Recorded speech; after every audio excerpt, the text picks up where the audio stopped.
for a meaty main course, I am making my spaghetti and Juicy Lucy meatballs.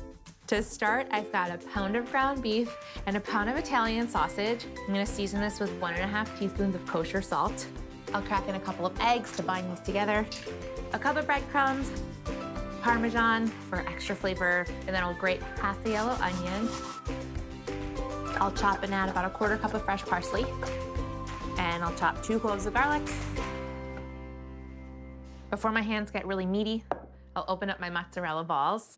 This is what makes these meatballs Juicy Lucy meatballs, because a little bit of mozzarella in the center will melt down and get oozy and be that perfect little surprise.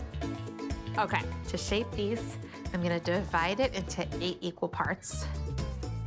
And I'll take 1/8 of the meat, stick a ball of cheese right in the center, hide it like a meat dumpling, sealing it well so that the cheese doesn't melt out.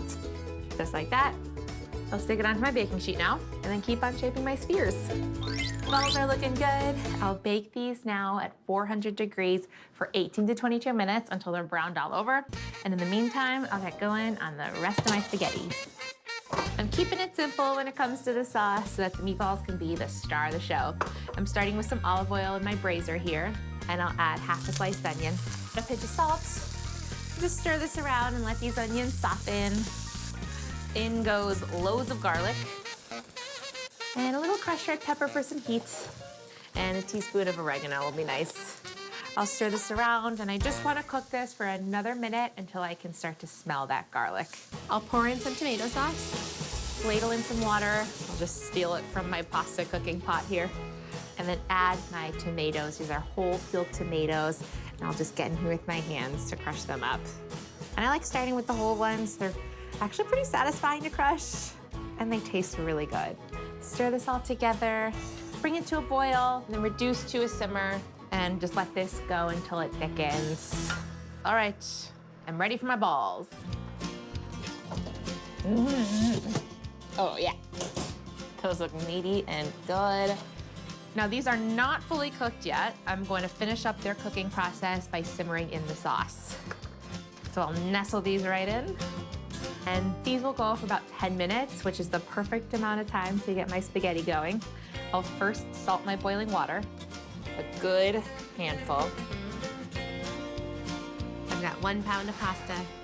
Give it a swirl so that it's all submerged. I'll let the pasta boil, let my balls simmer, and then I'll be ready to assemble.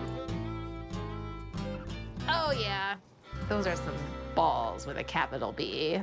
I'll drain my pasta, and I'll toss it with a little sauce so that the pasta doesn't get sticky.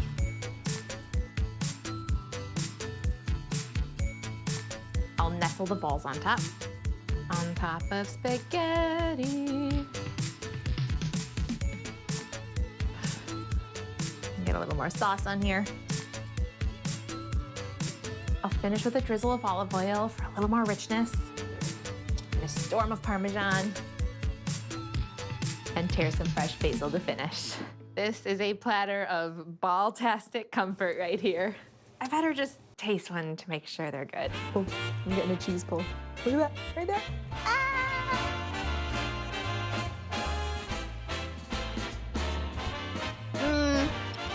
Spaghetti and meatballs is classic for a reason.